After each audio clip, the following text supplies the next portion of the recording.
Hi everyone, just jumping in before the show to remind you that the Cine-Files is raising money for the National Children's Cancer Society in honor of the great Chadwick Boseman, who we lost so tragically just 6 weeks ago. So far, we've raised almost $2,000.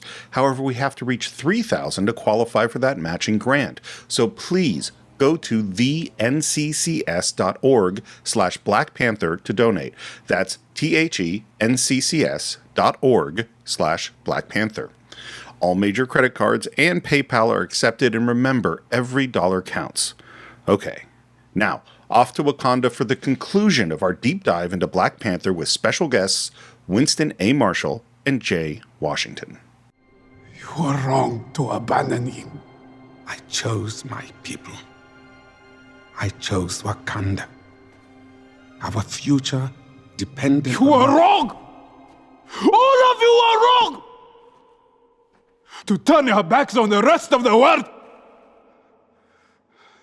We let the fear of our discovery stop us from doing what is right. No more.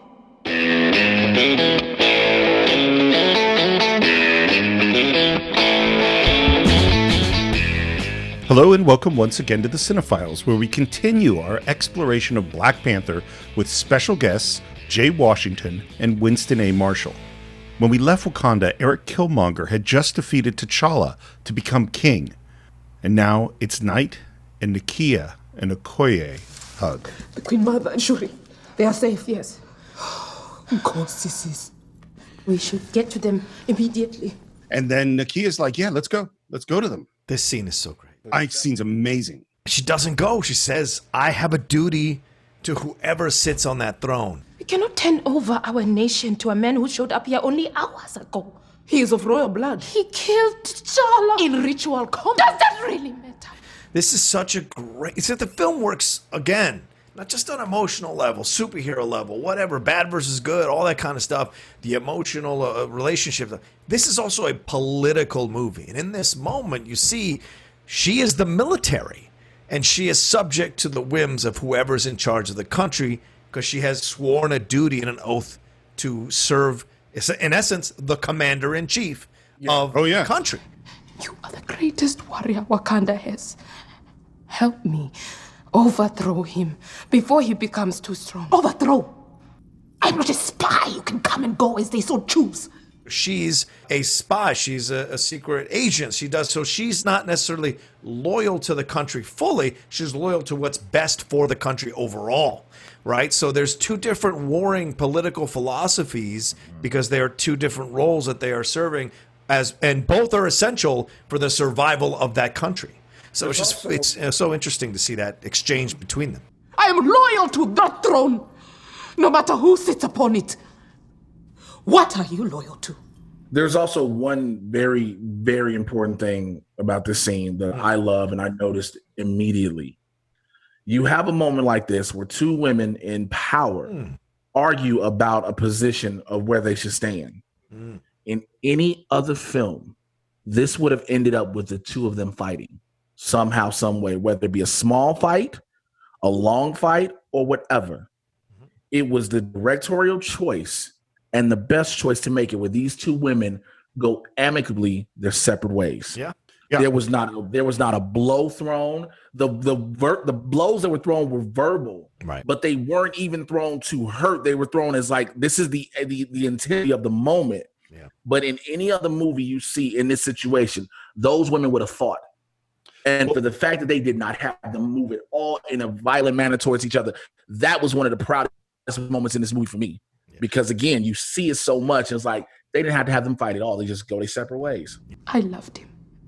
I loved my country too. Then you save your country. No, I save my country. I totally agree. And this is that West Wing thing of like, we have strong characters with strong beliefs who articulate their beliefs clearly, and then we sit with that. And you also think about like the Bechdel test or whatever. It's like, how many times have we seen two women in this kind of situation happen in a film? It's an amazing scene. And I had to comment on one other sentence. Is Nakia says, "You are the greatest warrior Wakanda has." And it has a lot more resonance for me now since Chadwick Boseman's passing. But it's like, I wonder if Okoye had challenged T'Challa, who would have won? It sounds like, because that's a good question. It sounds like T'Challa probably still would have won, but because they're under the auspice now that T'Challa is dead. Right. Right, but Killmonger's alive. Well, because you're saying because T'Challa lost to Killmonger, I understand what you're saying, but I mean, if you look at it then later on in the movie, remember T'Challa does get the best of him. Okoye does go one-on-one with him and loses. So so I think there's. But Okoye goes one-on-one with him and with the herb and abilities. I understand that. I still I think to that point, I mean, it's very possible that Okoye is a stronger warrior than him. I mean, considering, you know what? I'm actually going to go back and say that I have, in the middle of my argument, I have switched sides. It happens to all of us, bro. Because I realize if you then go take evidence from later on, so let's look at, say, one, you could take the car exploding and her grabbing. But two, if you go and look at Infinity War and Endgame, she is wrecking shop. Yeah. Like you said, does not have those powers. She just has her weapons, and T'Challa does. You know what I'm saying? So, all right, I walk back my statement. He was like, in the middle of the argument, I'm about to take the other one. By the way, that is a sign. That is a sign of honor, I believe. Yes. To be mid argument and switch sides. I was just gonna say, I mean, I appreciate that, and that's something that I've always tried to say about stuff in general. You got to keep the same energy. So if I came at it as passionate about one thing and I realize that I'm wrong, I feel like it is, like you said, a sign of honor. I would have. It's not maturity. Yeah. My dad always told me a real man can admit when he's wrong. Of course. And that to me is more important than anything, is to maintain the same way you went in is the way you need to go out, whether or not your stance changes. Okay, I got it. So you just became T'Challa. Because because what's this movie about? What's this movie is about Wakanda admitting they're wrong. Jay, you're Killmonger now. You're definitely Killmonger. I mean, he calls himself the resident supervillain, so it checks out. Fair. Checks out, yeah, I guess so. Bro. I mean, we've also gone with the idea that you're the one that be up in the gym lifting all the time. You're the one with all the crazy physique and shit. So this checks out. I mean, it does. I'm sitting in the corner recording this. Okay, I just want you to know. Nobody puts Killmonger in the corner.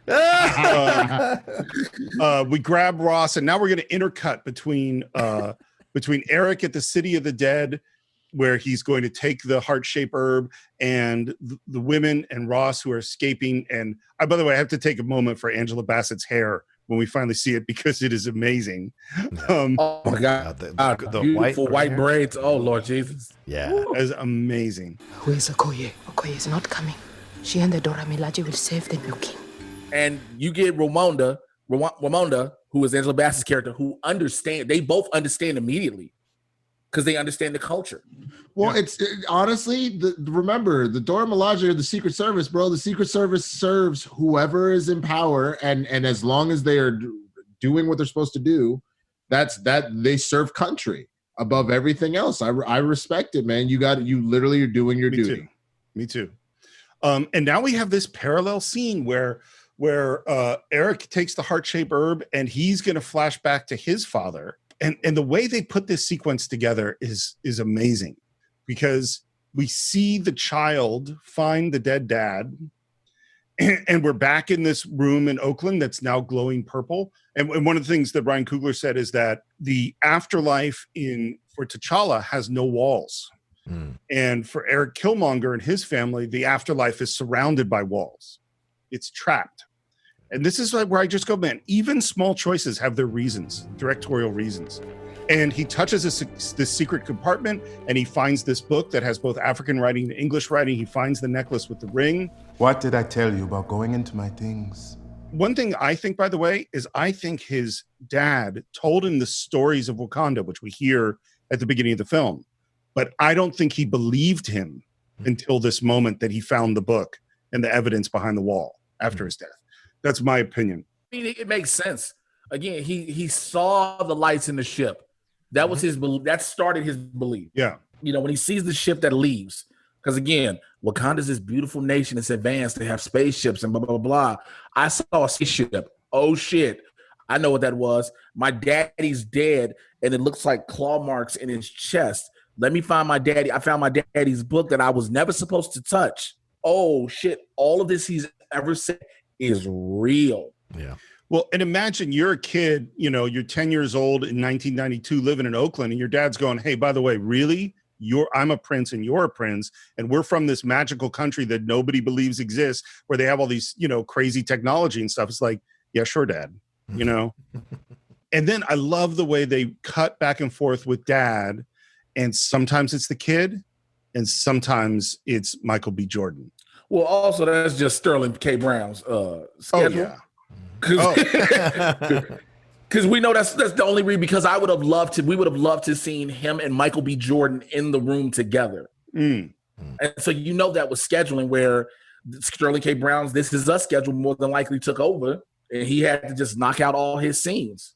Well, if that's the case, then that's making gold out of an editorial problem, because they made it a positive. Oh yeah, absolutely. But you can tell that's not. I'm like 99%. Again, I'm not a director. I'm more of an actor. I'm an actor, but I'm 99% sure that's the reason you got that, because Sterling K. Remember, you see him in the beginning, because of course we need that story set up.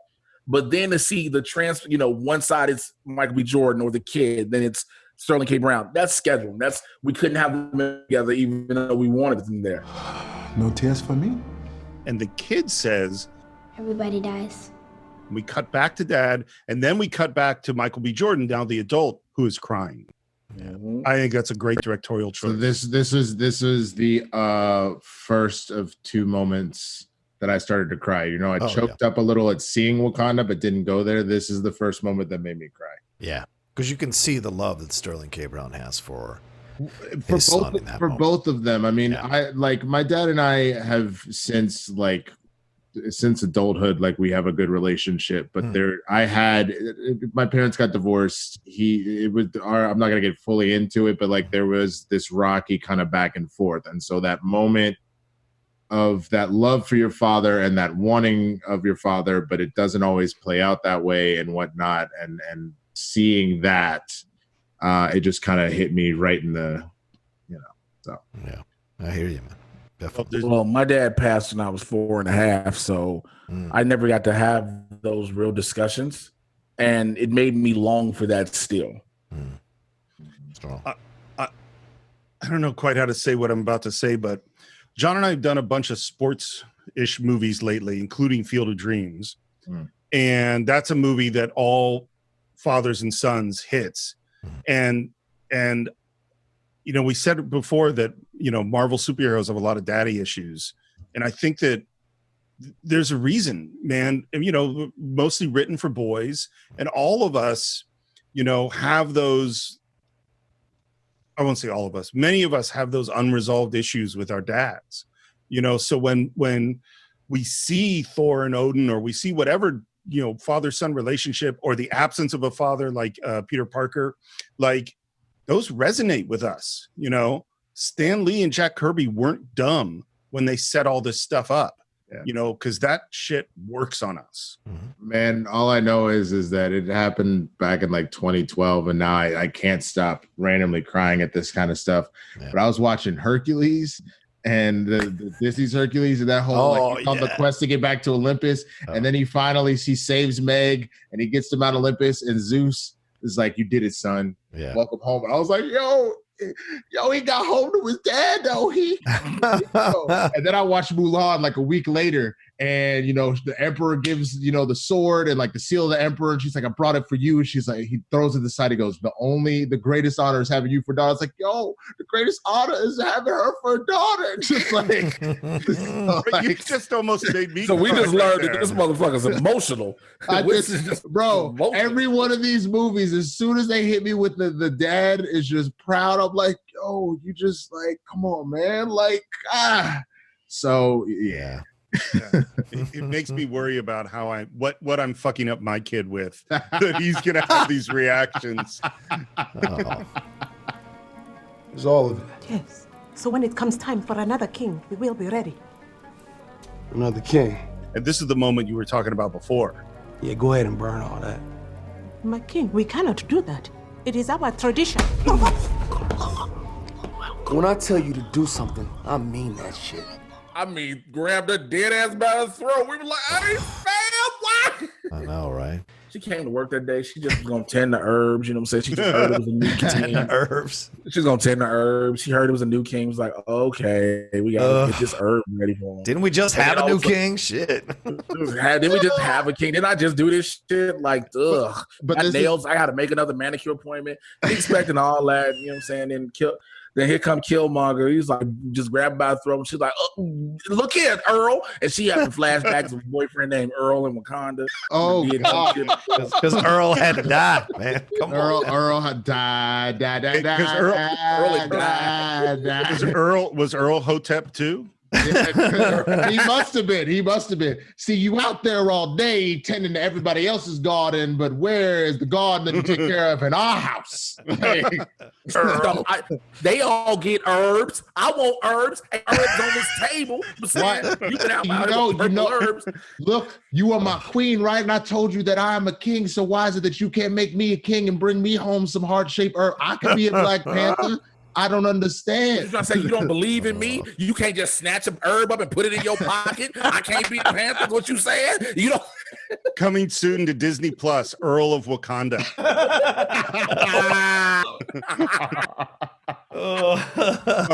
But the Kia steals a heart-shaped.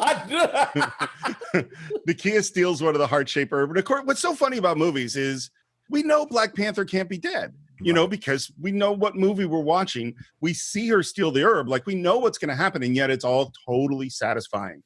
And we cut to, again, we're going to cut back now for the third time to our council meeting.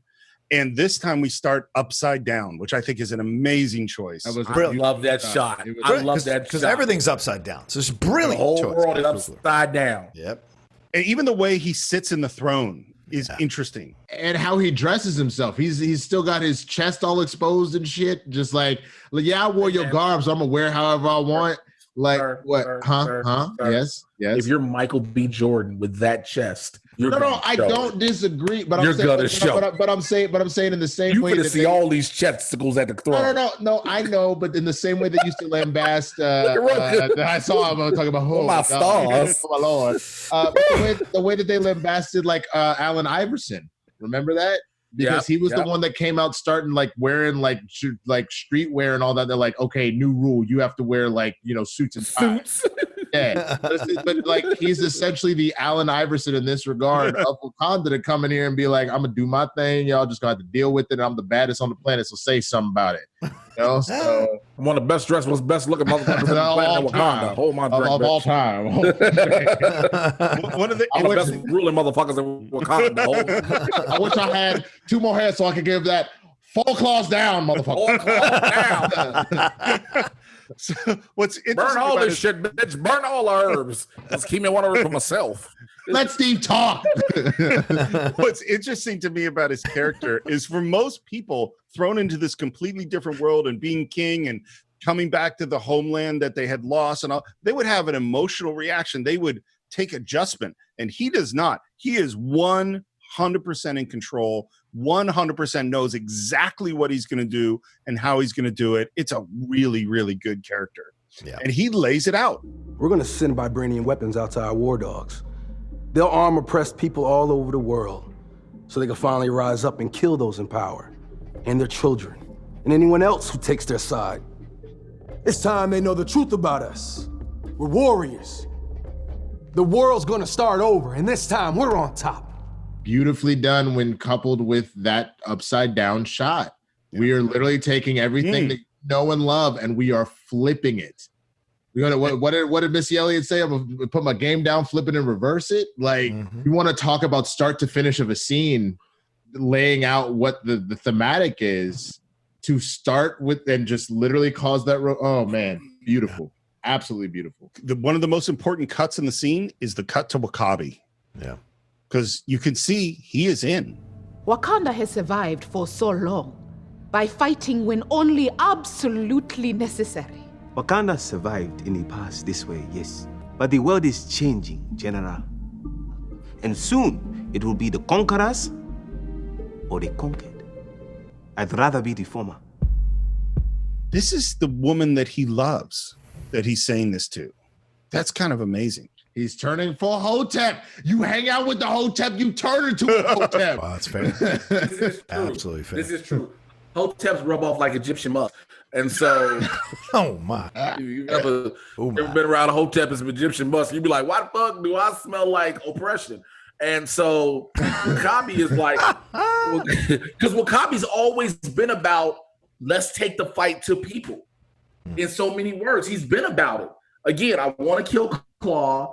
We need to remember, if you say, he tells T'Challa earlier, if you said for me to take me and my man and we go out and do this, I do it for you. So Killmonger is on that, and Wakabi's like, yes, thank you. I've been wanting to do this.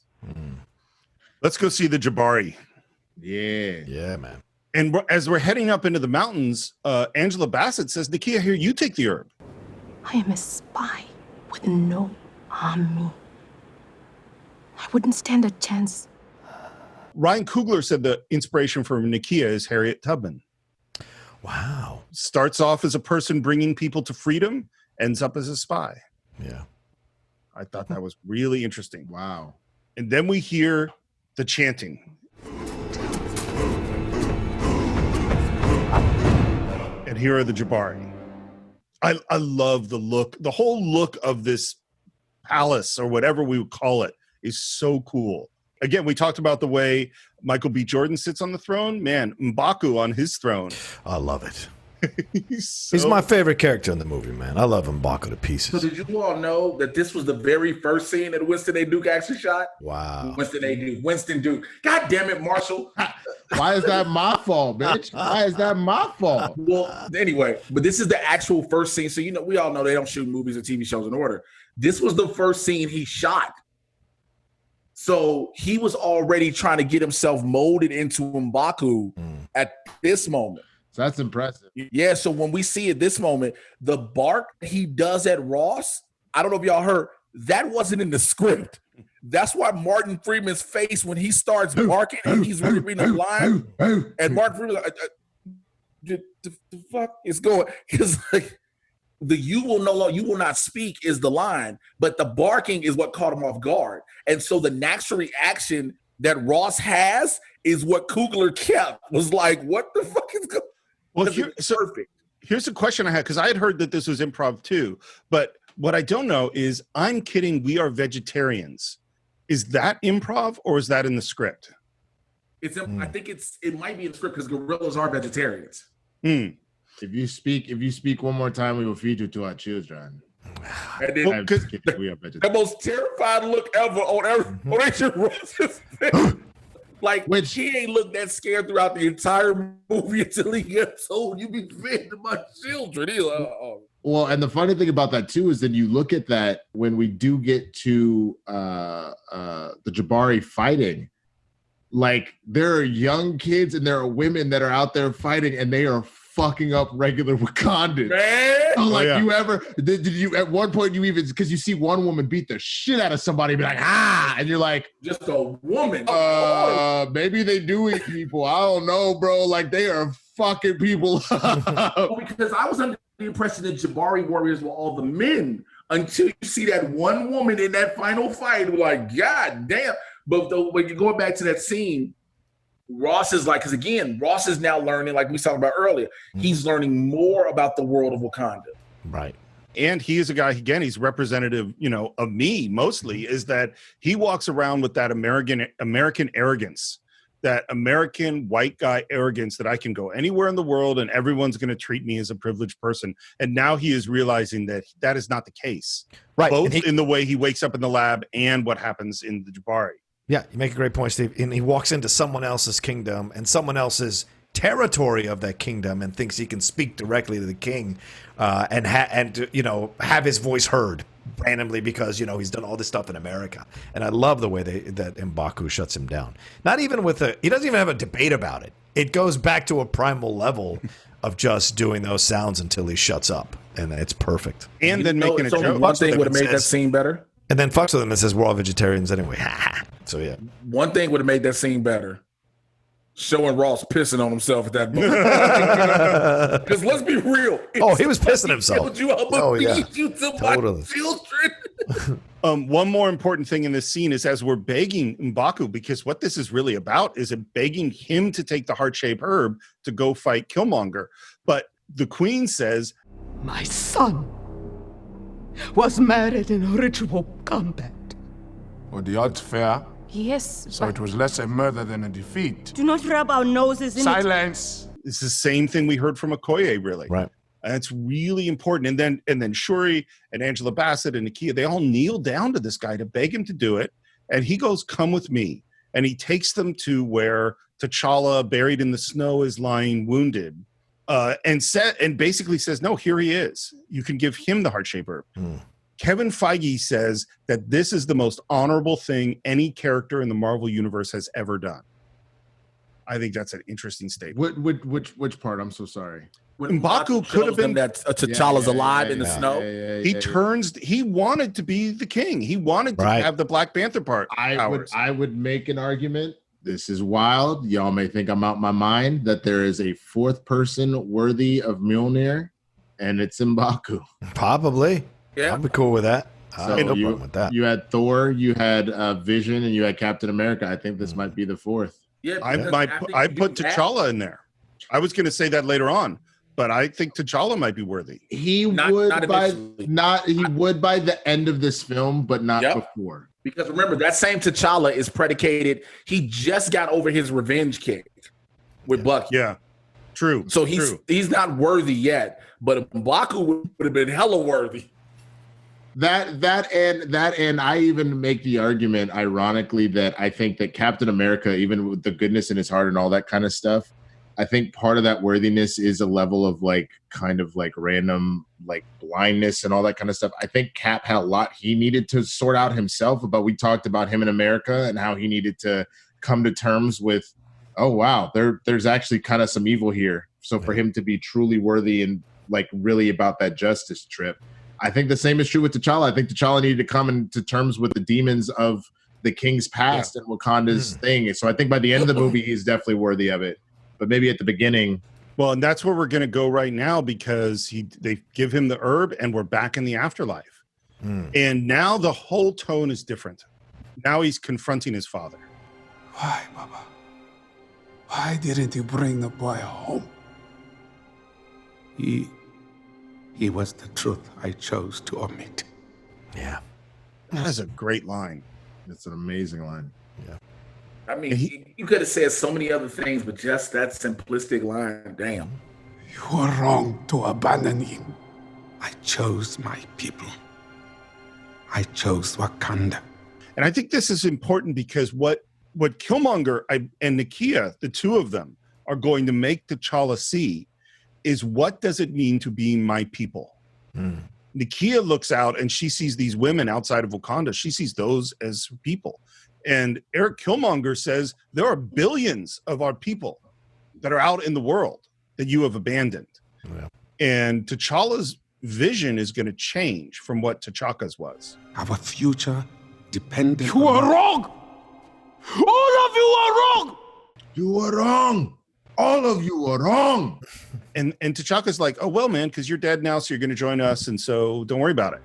I cannot rest while he sits on the throne. He is a monster of our own making. I must take the mantle back. I must right these wrongs. It's funny. My note in my notes here is compare Black Panther and Captain America. That was my note here. It's hard because there's never been anybody who's taken the mantle of Captain America. There's never been anybody taking that place as what Steve Rogers is, because again, once we discovered that Captain America was real after the Avengers, there's never been anybody who's been America's guy, where Black Panther for him, it's the mantle is just about the best person of Wakanda. Wakanda. His father. It's all about Wakanda, but then again, he's been listening to Nakia. He's listened to, all these different people. He hears Killmonger, and after seeing and knowing who he is like, there's more to this world. So it's hard to compare the two. I think there's a pretty good argument that Black Panther is to Wakanda as Captain America is to America. And in fact, I would say Black Panther is more unified with Wakanda and the spirit of Wakanda, whereas Captain America is frequently more at odds. Yeah. And well, and a lot of that has to do with the fact that, like you said, you're also going with the idea that Black Panther is not just a representation of Wakanda. He is Wakanda. He's the leader of the country, versus Captain America is an agent of the country. And as we saw, SHIELD and Hydra are both pulling on that in different directions. So sometimes he was doing missions for Hydra, sometimes he was doing them for SHIELD until he found out what was going on, So. Yeah.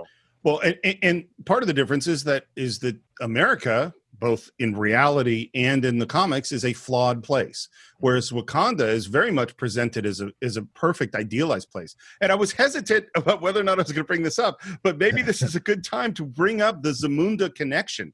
It's like Wakanda and Zamunda are really weirdly similar. Yep. I didn't realize that John had already thought about it, but we did Coming to America like a year ago, and I was like, wait a minute, this is Wakanda. Yeah. Yeah, man. Yeah. Totally the same. Oh my God, James Earl Jones was the original T'Chaka. He's T'Chaka. Of course he is. Yeah, King Joffrey Joffrey is T'Chaka, and Akeem is T'Challa. Yeah. It totally is. Semi is Wakabi. Yeah. Because think about it. Semi wants to do more different shit and like, yo, let's go out here. And Wakabi's like, yo, let's do bro. And the girl he goes, if I can't remember the character's name all of a sudden, but the girl he goes and finds, bro, that's Storm. He goes to grab Could be. Storm, Could be. Yeah. Well, and like Lisa just the is Storm. Lisa, there it is, Lisa. Yeah. Lisa. Lisa. This is the most advanced, wealthy, cultured, intellectual country in the world that nobody's ever heard of. So who are the people in the barbershop? Was that the council? No, they're American. Remember? So that's right. That's right. That would be the kids on the basketball court. No, it's a Bugatti spaceship. That's the people on the basketball court. Cleo McDowell. That's what I was just gonna say. Who is McDowell? McDowell's got to be in Jobu, right? Tony Stark, maybe. Yeah, Isn't he in Jobu? Avengers. Isn't he in Jobu? John Amos. I mean, he could be James Earl Jones's brother. That could work. I could see that. I was just gonna say that because of the money and the arrogance of like, I don't know who you are, whatever. I felt that was Tony Stark, and then wising up and being like, oh shit, okay, you got that real Skrilla. Like, let me. You ain't ever met no T'Challa the King. Wait a minute. You ain't met no T'Challa the King. Man, T'Challa, what you think? T'Challa sat right here, got his haircut. T'Challa King, 137 years old. What? He knocked me down. I said, his daddy named him Eric. I'm gonna call him Eric. That's it. I'm gonna call him Eric. Okay, so we got Chadwick Boseman. Go to the barbershop. Just make it nice and neat. Just make it nice and Oh yeah, and then Martin Freeman, Agent Ross is the Jewish guy in the barbershop. Oh my God, Nick Fury was running reconnaissance in that McDowell's the whole time. Yes. That's it. Winner.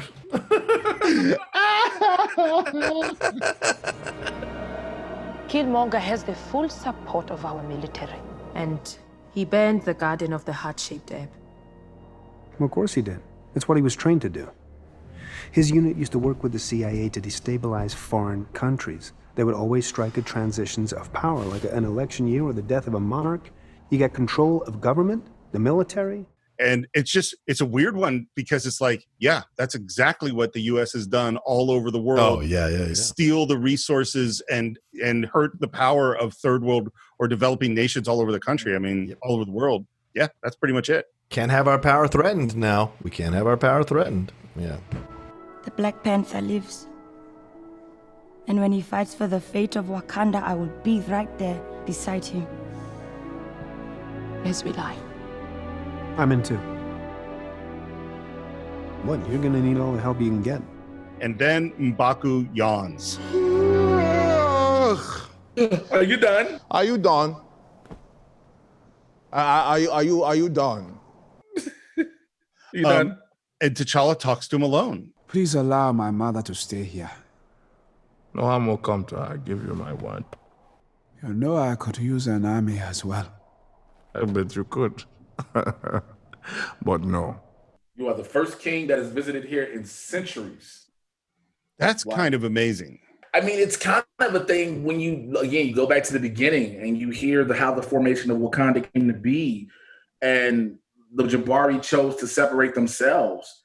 And so it's kind of like you're under the thumb of Wakanda, but you're not under the thumb of Wakanda. And if you're the king, you're like, well, they don't really want to mess with us, so why would we mess with them? Well, and I think it makes M'Baku an even more interesting character because I don't think the Jabari have come down to challenge in centuries. I think he, as a leader, is unique and decided, like, no, things have to change. And that is when he went down to challenge. And even in this moment, in the decision to let T'Challa have the heart-shaped herb, and then he's having to decide, well, do I completely align myself with them or not? And right now he's saying no. And T'Challa says, look. We both know the power of vibranium. If Killmonger gains control of it, who do you think it will come for next? By the way, they were totally running out of time when they shot this scene. Winston Duke, not Winston A. Duke, only got 2 takes. Ooh, wow. 2 takes on this. Wow, that's impressive. We're loading up some weapons. Everything is on schedule. Have the spies been alerted? Yes. Some resistance to our new mission, but the war dogs in London, New York, and Hong Kong are standing by. We'll strike there first. Man, they put this plan into place fast. But remember, he had it already. He had that plan from jump. Well, and what did Wakabi say to T'Challa earlier? Let me go out and fight. So he was ready to go too. Real quick, you got to pay attention to also the other Easter egg that dropped in that moment, where they sent the ships. Oh, I don't know. New York, Hong Kong, and London. What are in the MCU in New York, Hong Kong, and London? The Sorcerer Supreme, the Sanctum Sanctorums. Never, ever would have caught that in a million years. Sanctum Sanctorums. Which again, that's Eric, bro. He has done all of his research, and he knows that really the only thing that's probably the immediate threat is probably the mystical world, man. Yep. That like you got to get rid of Strange and his ilk, and then once that's taken care of, if you could get that's the thing. If you could control, he's almost going Dr. Doom with it, which is terrifying. If you take the most advanced technology in the world and then you go take over all of the mysticism in the world, you're literally unstoppable. And we're sending out some weapons in a ship, and there's an explosion.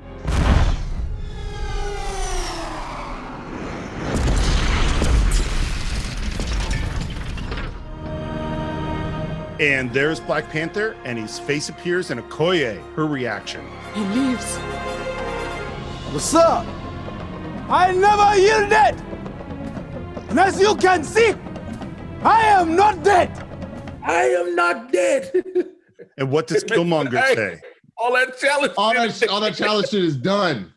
All that challenge shit is bro, done. The hand wave, the waving that off, that is the most black, like the most like African American black shit. Like, nah, fam, we done with that shit.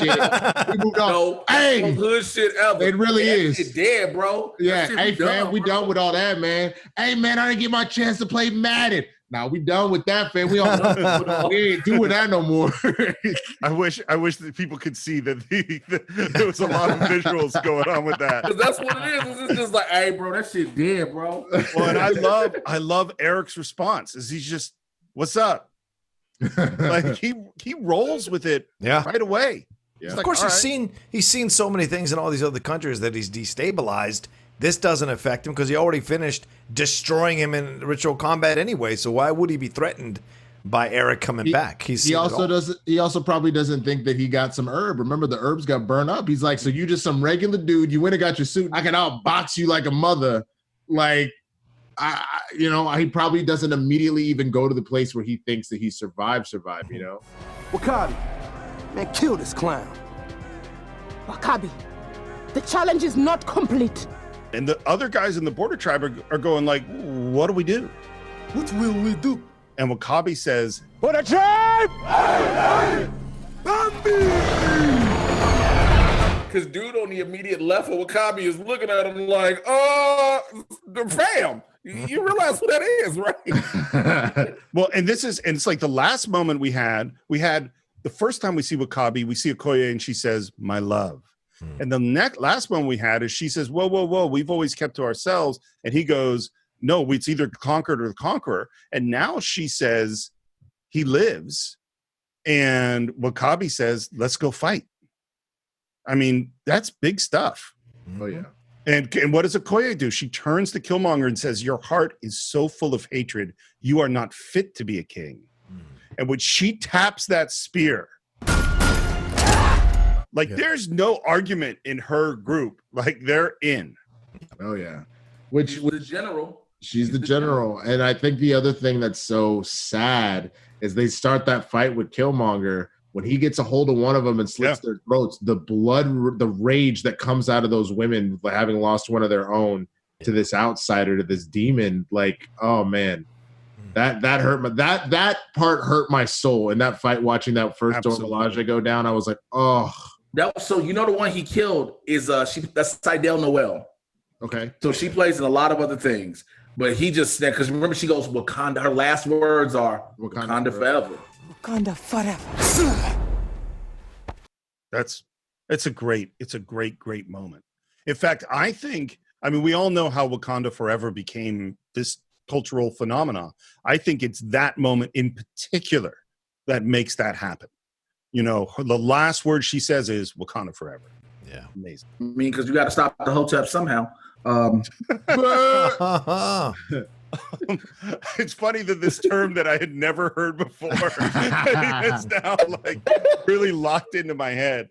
Also, I love, by the way the Border Tribe fight. Like, again, we figured out this technique. We put these people in these traditional fabrics and these traditional clothes, and oh no, those traditional clothes are these incredibly powerful weapons because we see the cloaks kind of become shields.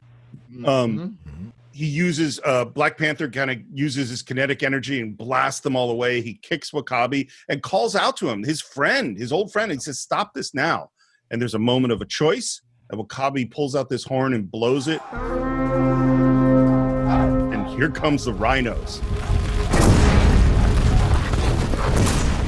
Which, by the way, first of all, he just paused. Daniel Kaluuya, you got to get the pose he makes in that moment.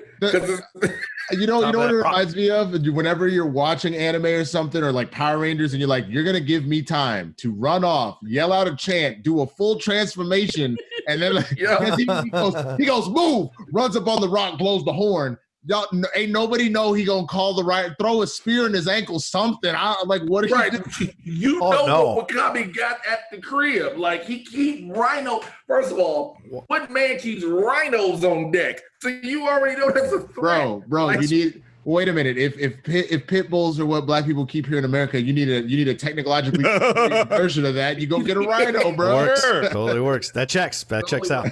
They're angels. They are absolute angels, but they are loyal and they are protective. Shuri so my dog's name is Shuri. Obviously named her after, because she's very brilliant. So we obviously named her after the most brilliant person in the MCU. But the most loyal, the most friendly. But if you try and mess with me or her mama, she will F you up. The rhinos are the same way. Loyal, and you see that because when it's time to rush mama, she like, oh, mama, what's up? Like, it's not even like all that stops. You know what I'm saying? So. And at the same time, we have in the lab, we're setting Ross up to pilot this plane because he's the one who's going to stop the weapons from leaving Wakanda. And that was one of the important things is Ryan Coogler wanted Ross involved in it. He wanted him making choices. What? You are a great pilot. Don't worry. I'll guide you through it. It's just like riding a hoverbike. Well, you guys have hover bikes? Nakia and Shuri come out. Shuri's got these cool gauntlet-y sonic firing things. Nakia is now dressed in red as a soldier. And as a Dora. As a Dora. Yeah, as a Dora. And then there's this moment where Okoye and the Dora have like trapped Killmonger with their spears, and you can see somehow they're taking away his power, and they almost have him. And then he uses that same kinetic energy charge to blast them all away. I think it's because vibranium on vibranium. Remember, all the spears are made out of vibranium. The suit is vibranium. Well, and there's something about sonic powers and it's sonics, and the sonics destabilize the suit. And remember, the spears are sonic cannons. And Nakia is even fighting pretty well against Killmonger, but then he knocks Nakia away. Shuri's firing at him. He destroys her weapons. And then everything is going wrong, and Shuri is now under threat, and Black Panther manages to hit Killmonger hard, and they go into the mountain and end up on the train tracks that we have seen before with these maglev trains. And it's, again, it's just weird when you watch a movie multiple times and just things hit you. I'm like, they are literally fighting on an underground railroad. Whoa! Liberation of, Wait, God, you didn't know that? I didn't. I just was like, they're going to really. No, you never knew that. It never fucking. Because I told Roka, and Dennis Zing that when we did the Black Panther commentary for Collider. Yep. We're fighting on an underground railroad, the liberation of Black people. I never pieced that to. Holy shit. Yeah. And I don't know if that was intentional or if that was something that they were thinking about, but it hit me so hard looking at it. It has to be. And I think the reason why is there's you could have had that same technology kind of knock out the suits a different way. You intentionally put a train underground, and that was their final battle, not out in front of everybody, but by themselves under this. Oh my God. We were introduced to that MacGuffin when Shuri was telling Ross what the sonic stabilizers were. We just thought, we didn't know it was the actual MacGuffin to tell you later. This is going to be the key to defeating Killmonger. By the way, it's a huge set. It's 60 feet of tracks. These sonic stabilizers are 14 feet tall, each of them. This is a big, huge set.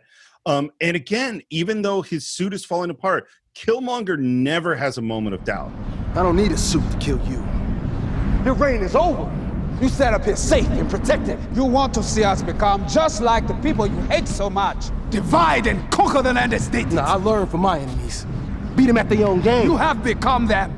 This is the kind of scene I love, where we have two people battling and expressing their philosophical differences while they do it.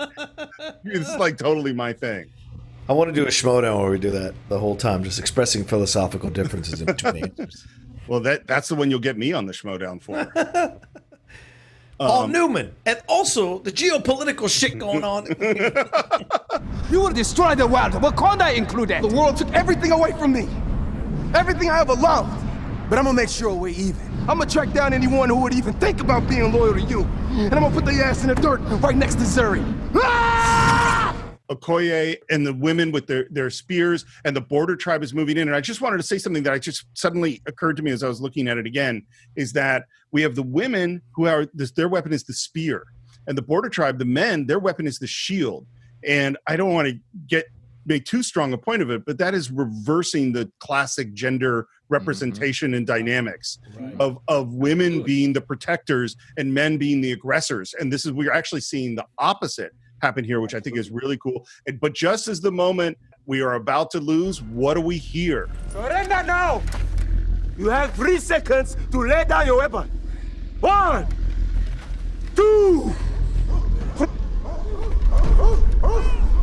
Is the Jabari chant. Witness the might of the Jabari. First time! And that moment that woman comes in and takes someone out, you guys have talked about it multiple times leading up to here.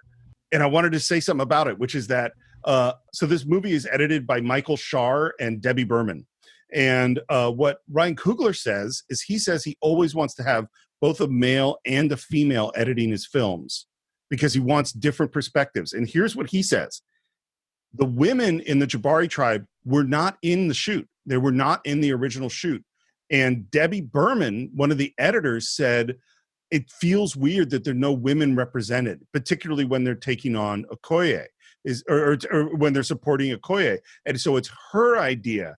And they go into a reshoot and bring in some women Jabari fighters to have this moment.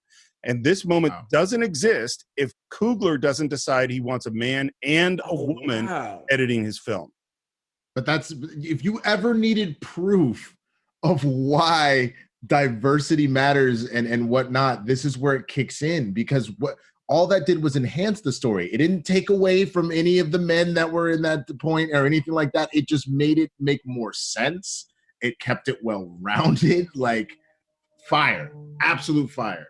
And then one of the things that's happening again with Ross is he's in this battle, and we get to this point where, his life is going to be on the line. He gets knocked out, and he goes back in, willing to sacrifice his own life to stop the weapons from going out into the world. Glass integrity is at 50%. Put me back in. And now you're watching Killmonger and Black Panther fight, and it's like these are two brothers separated by centuries of pain fighting against each other. This is it for you, cousin. And then we got to have our badass end of the fight. The blade goes up in the air. There's a big move as the train goes by, and T'Challa catches it at the last moment. And this, by the way, I think is the spear that Killmonger broke in their battle. That he stabbed him with. Right now stabs him with, I think. Yeah. It is. It's the exact same one. It's a really, really cool move. And then we have this moment where Killmonger knows that he's dying. My pop said Wakanda was the most beautiful thing you ever seen. He promised he was going to show it to me one day. You believe that? Kid from Oakland running around believing in fairy tales. And again, we get to this idea of he was raised with a fairy tale that he discovered was true. And then he became the king of the magical kingdom that was the fairy tale for him as a kid. And now he's going to die. That's a crazy story. It's a wild one. And my understanding is this last scene is Chadwick Boseman's idea. Yes, that it is. He was originally going to die on the tracks, and it was Chadwick's idea. It's like, no, that's not what can't be the right final moment for Eric. And they go up and they sit on the side of the cliff and they look out at the sunset. Maybe we can still heal you. Why? So you could just lock me up? Nah. Just bury me in the ocean with my ancestors that jumped from the ships. Because they knew death was better than bondage. And that was the second moment that no matter when I watch this movie, I always cry. Yeah. Because talk about something else ringing true. I mean, obviously everything that went down with slavery, but you even look with everything that we're dealing with right now. It is a very poignant quote that is what pushes a lot of Black people to continue to, make declarations that Black Lives Matter and to fight for our equality. You're putting in that sacrifice because you can't live like this anymore, So it hits me every single time. Well, I mean, think about so many of the, nonviolent movements where people walked out knowing that they could die. Yep. Whether it's standing on the bridge at Selma or, Martin Luther King being stabbed or, Malcolm X knowing that he's could be assassinated at any moment. And all of them kept going. Yep. I think it's really funny. I think it's an amazing moment. I think it's really powerful. And I'm just going to say something totally weird, which is I really wish that Killmonger hadn't died. Just as a comic book fan, it's like this, you just introduced this unbelievable villain. Like, don't get rid of him, it's not to say that you couldn't do similar to Loki and continue to build that out. But I think that there is something so beautiful and poetic in the way that a lot of like British shows, for example, don't go in for second and third seasons. You get your 6 to 8 episodes and that's the end of it. Mm-hmm. While I wouldn't be opposed to maybe Killmonger coming back, though now you're getting a campy comic book reasoning as to how he survived this. I like the idea that if we did never see this character again, that this was the beautiful moment we got to see this star come in, so it just depends. And it's also brought into like a much more complicated situation with Chadwick Boseman's passing, because I mean, and we'll get to it, I think at the end is like, where are we going to go? It's after Now, again, the fourth time, T'Challa enters the throne room. And M'Baku and Nakia are now in the council, which I think is a really subtle but great point. Yep. And now we cut back to just the city of Wakanda, and there is Nakia, and T'Challa is thanking her. You saved me. You saved my family. Our nation. There's nothing to thank me for. It is our duty to... It was my duty to fight for what I love. And then he gives her a kiss. And I love this. Again, we get back to sort of the sweet, like, little romantic comedy stuff. He's like, you can't blame me. I almost died. I know that's right. That's the move right there. You can't blame me. Girl, I was almost dead. Yeah, almost dead. I need to get this. Yeah, shoot your shot, man. And then she gives him the big kiss back. It's great. And now we're back in Oakland. And we're watching that pickup game, and there's T'Challa and Shuri, and now we hear what the plan is. I bought this building, and that building, and that one over there. This will be the first Wakanda International Outreach Center. Nakia will oversee the social outreach. You will spearhead the science and information exchange. Oh wait, that's not even the best line. The best line is when you told me you would take me to California for the first time. I thought you would take me to Coachella or at least Disneyland. Right. And then he touches his, necklace, and there's the ship. Yeah. And I love the parallel with the kids on the basketball court now actually seeing the ship. And you said that a line before. Yo, it's a Bugatti spaceship. Yo, you think we could break it down and sell it? That was the realest thing. That's the realest shit I've ever heard. You think you could break it down and sell it? Hey, yo, this yours? No answer. And he says, Who are you? Again, who are you?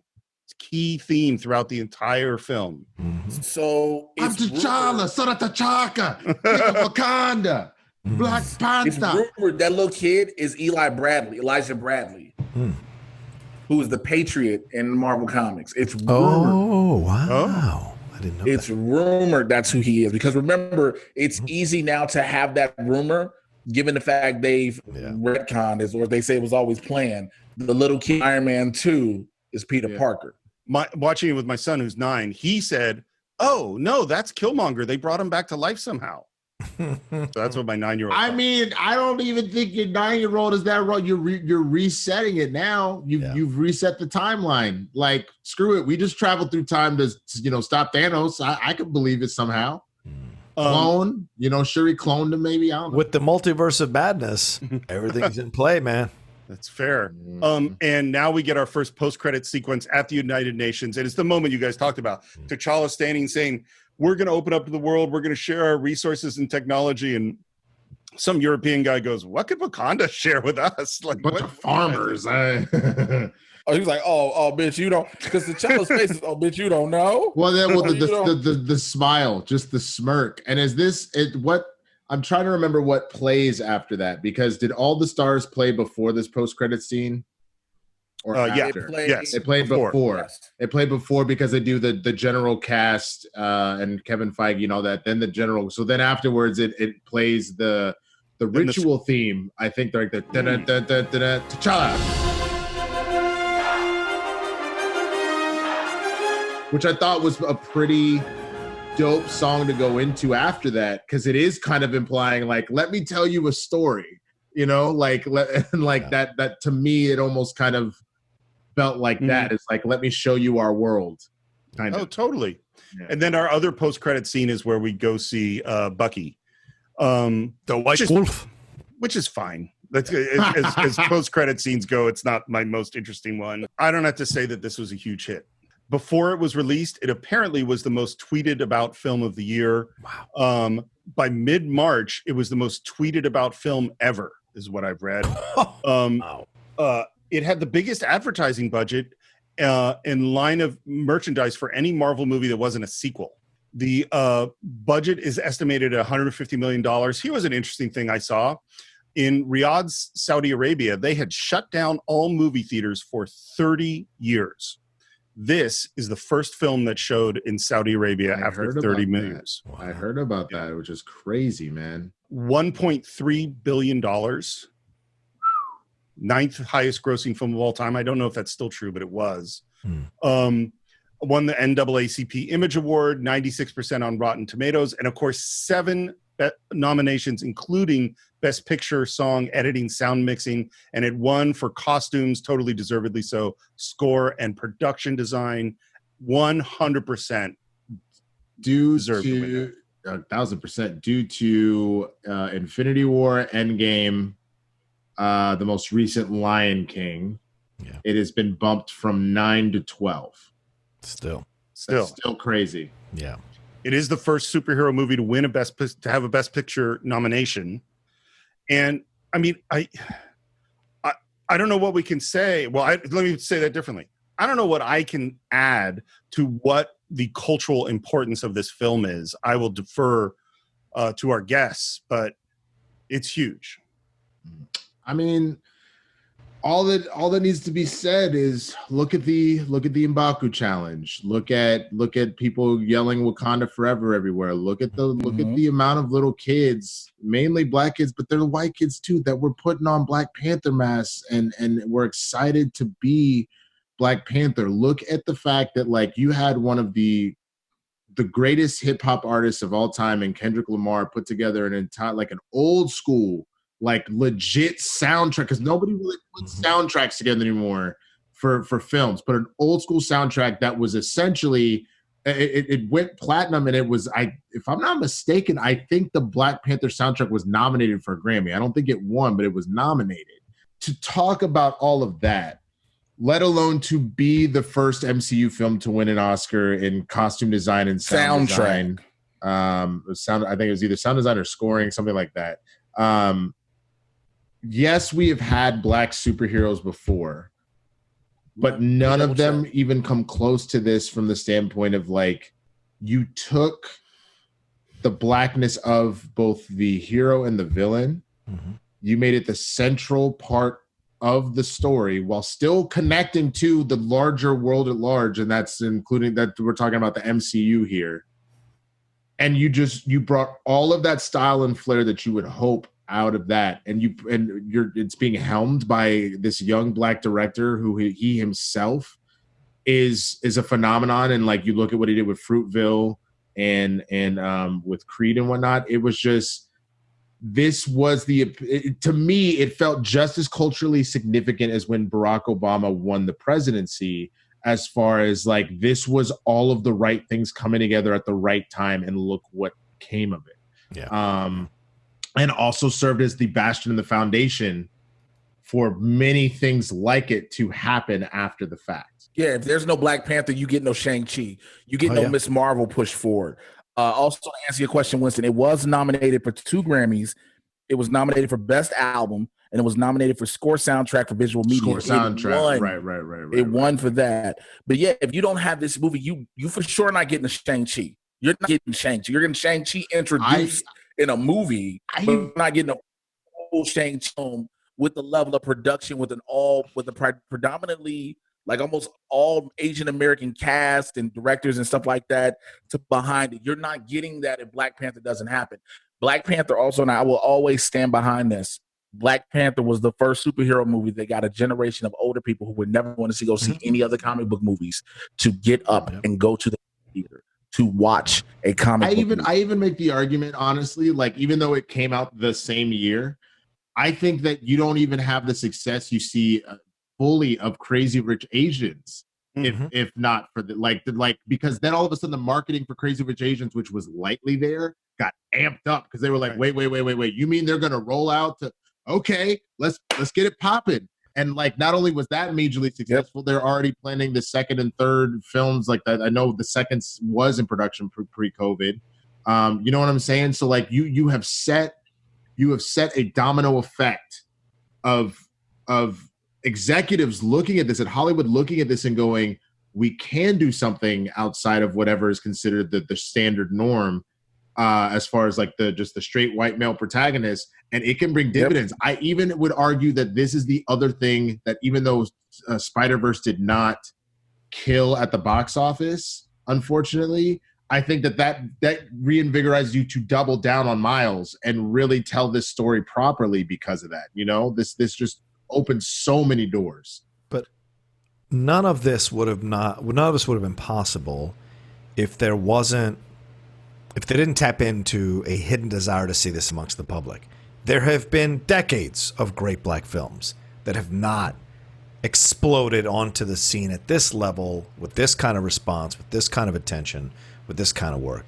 Coogler directed a fantastic film, a Best Picture nominee, and released it at a time when the public was finally ready for it. It had come around, and everything that has exploded off of that isn't just because these films are good, because Crazy Rich Asians is not that good a film, in my opinion, but the overwhelming box office, the overwhelming draw attention, the drive now to be more, and then you attach the BLM movement, all of that to be more inclusive, to look at stories of color. Now you're seeing in the last few months, there are so many people of color in these commercials that were never there before. So many people of color showing up in all things, and all of it is because the public has finally crossed that line once and for all. And they're like, yeah, we don't give a shit. We just want to see good stuff. I don't care about the color. I don't care about this overall. I don't want to say like all across the board, but overall, that's the vibe. And Black Panther hit at the right time, and people were finally ready to come and patronize a film like this in large numbers. And as Jay said,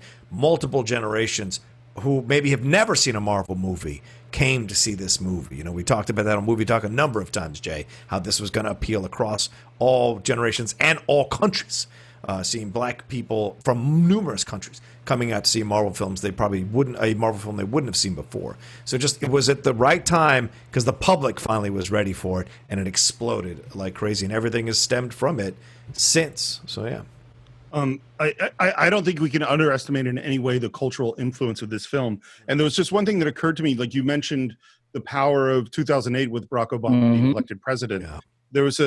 I'm sure you've seen all the studies in which African Americans score 10 to 15% lower on standardized tests.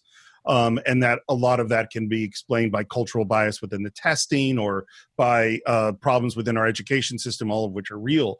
But an interesting statistic that not a lot of people have seen is right after Obama was elected, that difference in test results almost went away entirely. Yeah. And so that really changed. There's a great book called Whistling Vivaldi, which is all about this and all about issues of inclusion and all about affirmative action and all of that kind of stuff and how it works. But one of the big things is, like, I've spent my whole life as a white guy and even as a Jewish guy seeing positive representations of myself everywhere. So the limitations that were created with my own spirit are not being reinforced by the media. But the media is reinforcing negative representations constantly everywhere. And that has a cumulative effect that you can see even in something which seems as cut and dry as test results. And so now you place that not only is this hero a man with dark skin, but the world that he comes from is way beyond our world. The smartest person in that world, the most technologically advanced scientist, is this 17-year-old woman with dark skin. And it's like, well, what does that say? Like, I mean, again, I'm a white dude, but I can just imagine the doors that opens up for so many people around the world. Yeah. Yeah. I think I have to ask this question, which is, where are we going to go from here? What do you guys think? Without Chadwick Boseman, what happens next? Again, I think I think the legacy stays. I stand by that. I think what you have to do, T'Challa's disappeared somehow between the events of Endgame and when Black Panther 2 happens.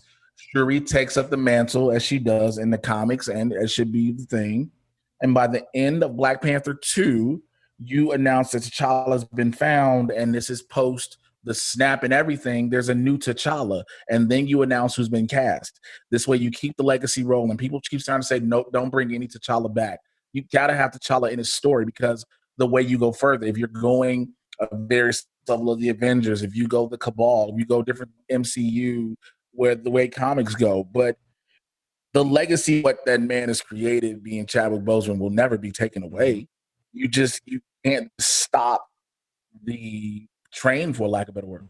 You just gonna take my answer? You just gonna take weeks of me saying this exact thing, and you just gonna take my answer? I mean, yeah. What do you mean take your answer? I've been saying the same thing. Anyway, my point is, I agree. I think the biggest thing that I would love to see, other than the fact that you have the actual evidence of it happening in the comics, you hand the mantle over to Shuri. You do this for two reasons. The first is, again, it's comic true, like you said, that gives you time to allow the legacy to fully be set. So by the time you get to Black Panther 3, when you decide you want to cast somebody else, it doesn't feel like you just kind of said screw it and pretended like Chadwick didn't happen. You can do any number of ways. But think about everything that Barack did for little black kids, especially little black boys. It did it for all black kids, but especially for little black boys. What T'Challa did for for black kids, but again, for little black boys, give little black girls that same moment. Let Shuri, who they already, in Okoye, they were already looking at them and going, wow, they're brilliant. Let Shuri take that mantle for a movie while you give that time for T'Challa to be recognized by Chadwick. Again, you can find him in a post-credit scene, and then you can come back and, introduce your new actor. You're giving that same exact experience, and I think it's so important. It's the same way that so many little black girls, when they see Kamala become this nominee, same thing. You were triggering things where all of a sudden kids can go that look and go, that's me. I can do that. And I think that would be such a powerful thing to do for this movie. All things considered. Here's what I would do. And of course, I'm not going to get to do that. I would make it the three women. I would make this a triumvirate. Is that Shuri, Okoye, and Nakia rule Wakanda as a panel? Is that you end tradition, because Shuri is the scientist, Nakia is the spy, Okoye the warrior. Like, the three of them together are greater than T'Challa. You know what I mean? That would be the direction that I would take the franchise. I've been on the record that you revive Killmonger and you bring him back after having had this experience, and he becomes the Black Panther. I understand the Shuri point, because that's what happens in the comics. But I also think Shuri's being set up to be Tony Stark. And so there's a bigger thing that she has to do beyond just being the king of Wakanda. She has to step into these shoes to be worried about the world. And I would like to see her take a bigger role than just being Black Panther. And it's a big role, Black Panther. I just would like I'd like the path they were on with her to have her be even bigger, a bigger part of the overall thing that's happening. Well, I get you. I guess the only thing is, though, that's a split, because she's taken up to become the smartest person, and I think Feige even said it for the MCU. She is the smartest person in the MCU, but Peter is being set up to be Tony Stark. Only if they keep him. Remember, that runs out after the next movie with Sony. That deal with Sony runs out. That's fair. That's why I think that, it would have been set up for him to be. I think he's set up to be the next Iron Man, not the next Tony Stark. I think there's a difference. Shuri's going to create weapons and create things that'll protect the world, and I think that's where she's got a bigger role to play. But if they make her Black Panther too, that'd be fine with me. Absolutely. I just want to see her have a bigger role, Yeah. Well, and hopefully, I think more so. I think Killmonger comes back in the ancestral plane. That's one of the things. I think that you can see him do that. That'd be cool. I see that. Well, fortunately, we have someone like Ryan Coogler, hopefully, who is still going to be in charge of this, and he is a smart guy. Gentlemen, this has been an epic journey through the world of Black Panther and Wakanda. I would love to ask for your final thoughts on this film.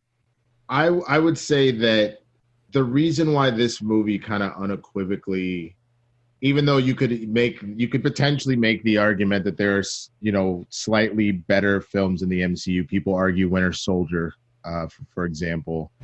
Some people say Infinity War.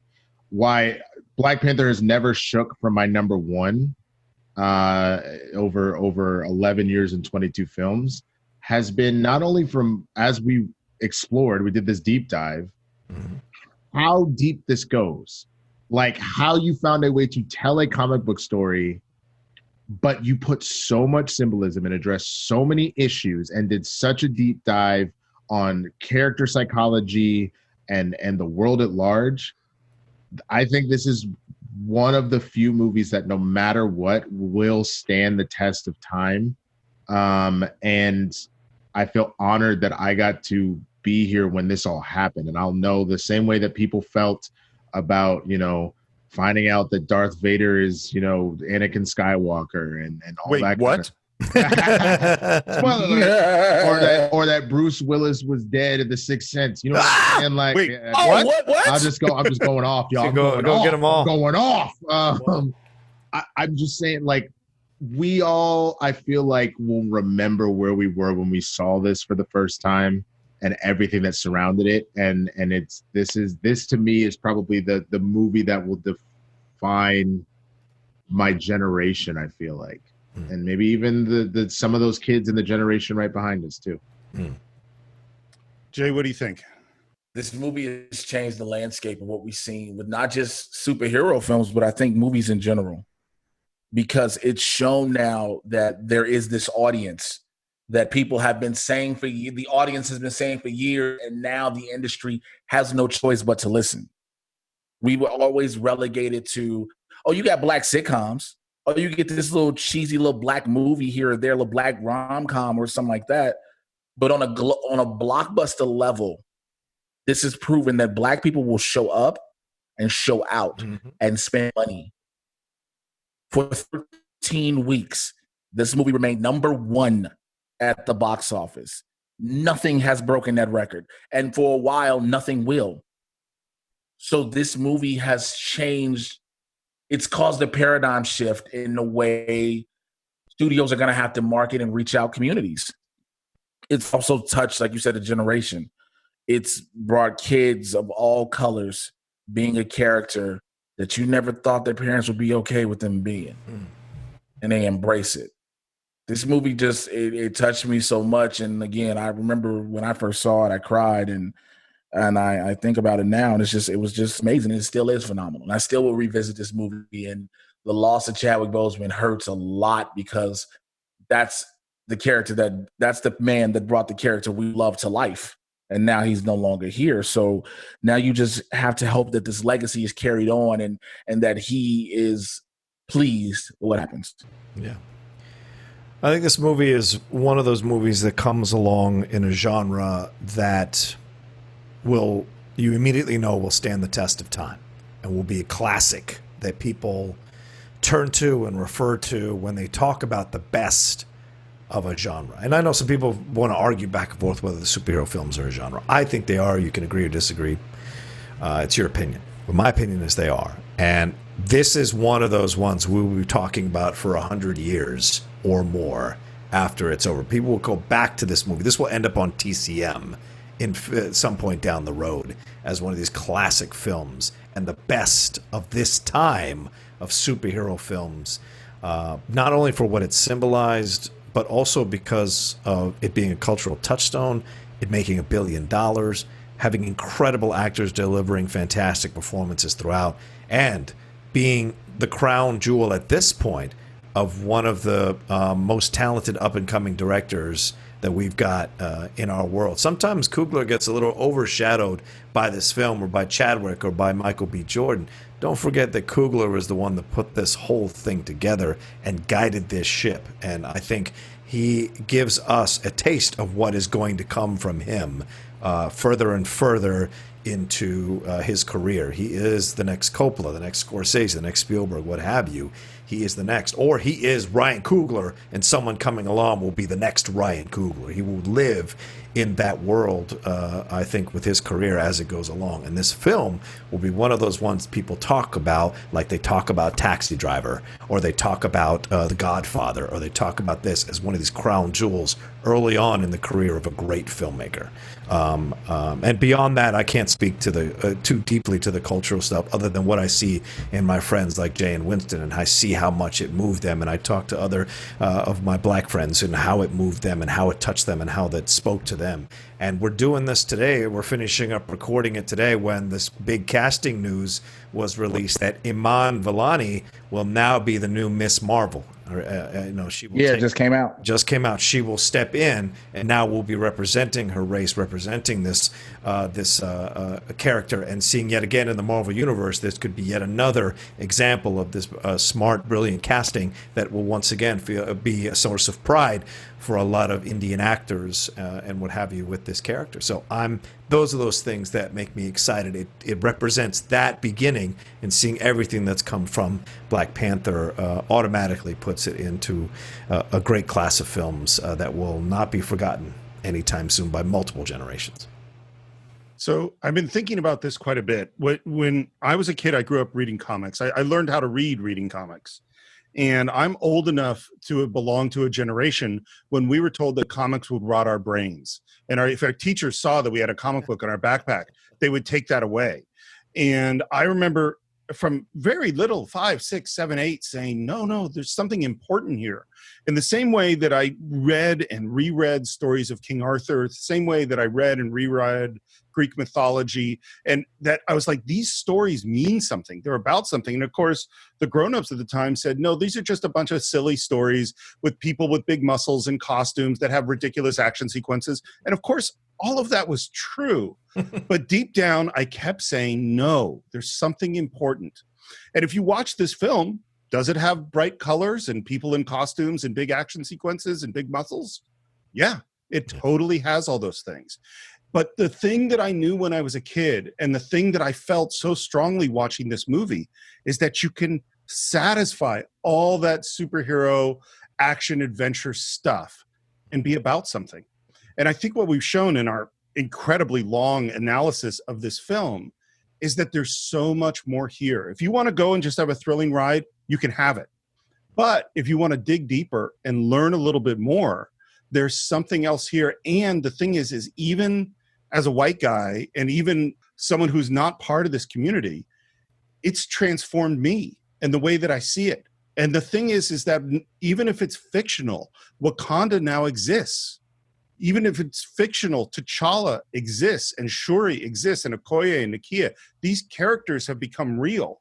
And when my kid wanted to be Black Panther and wears his Black Panther onesie everywhere, a white, blonde-haired kid, all he saw was the mythology that he wanted to be a part of. He didn't see anything else. And that is so profound to me. And the thing is, there are all sorts of great movies that are indie films and dark films and series films, and only a superhero film, only mythology can do this. You can't do it anywhere else. And that is why I'm so happy that we spent our time going through this. I'm really unhappy about the reason. Yeah. And it was so tragic and painful to discover that he had died, particularly when he had, I think, so much more to give us. So that's what we think of Black Panther. Of course, we always want to hear what you think. Please visit us on our Facebook page. Do a search for the Cine-Files, Cine-Files. You can subscribe to the show on iTunes, YouTube, and Spotify. Please leave reviews on iTunes. They're really important to the show. Leave your comments on YouTube. If you want to support the show, you can do so at patreon.com/the Cine-Files. And you can buy Black Panther along with every other movie we've ever reviewed at cinephiles.net. If you want to follow the show, you can do so on Twitter at Cine_Files, on Instagram at the Cine-Files Podcast. You can follow me on Twitter at SR Morris and on Instagram at SR Morris1. John, how about you? You can always find me at The Roca Says on Twitter and on Instagram. Don't forget the YouTube channel that I have, youtube.com/John Roca Says. And I do want to clarify for anyone who was listening to this, she is Pakistani Muslim, not Indian. I apologize for Miss Marva Kamala Khan. Please forgive me for making that mistake there in that moment. But yes, that is the situation. So follow me there for all the stuff we do, youtube.com/John Roca Says. And of course, the Top 10 podcast and the Geek Buddies podcasts as well. Winston, if people wanted to reach you on the internet, how would they do so? Yeah, you can find me at the Swaggy Blurred, THESWAGGYBLERD. That's on all the socials, Twitter, Instagram, all that good stuff. I do a number of things throughout. I'm on SCN Live. I have a show with the Shimoda Entertainment Network as well called the Inner Geekdom Show every Monday, 4 p.m. Pacific. And we do deep dives into comic books, fantasy, all that kind of stuff, all the stuff that's covered in the Inner Geekdom section of the Schmodown. I do that there. I also do a show Tuesdays and Thursdays with this gentleman below me, which I guess you can't see that, Jay Washington, called Blurs in the Hood, where we essentially take a blurred point of view on all the things pop culture, music, sports, all that good stuff. So definitely check that out. I do Game Time Sports with John as well on Mondays. And then I have a Twitch channel, twitch.tv/swaggyblurred. Come check it out, man. We play retro games on Thursdays and listen to old school hip hop. And then we play Jackbox with the fans on Sundays. So a lot of good stuff, a lot of ways to find me. Come hang out. Jay, how about you? How would people find you? I'm real basic. I'm Twitter and Instagram and Mr. J Washington. You can actually check out my YouTube channel, youtube.com/JAYWashington80. Winston already said it. I'm on Blurs in the Hood with him Tuesdays and Thursdays. Mondays, I'm with John Roca on Game Time. I also have the Mads podcast, so I get you caught up on all the things happening in the Marvel and DC live action and cinematic universe. It is Barbershop Talk for Nerds, so come on in the convo. And if you are checking out Peacock or any replays, I was on the reboot season premiere of The Weakest Link, and I'm upset. So that's the thing. That's the thing. I lost $63,000. So I'm upset. Oh, spoiler alert! Oh, come on. The episode's been out for a day. Okay, that's true. 24. Jay, Winston, it's been incredible having you on the show. I really appreciate you taking the time. It's been a great conversation. Thank you so much. Yeah, thank you, gentlemen. Thank you for having me. Appreciate it. And I think that's it for this week. We will see you next time for another great film on the Cine-Files.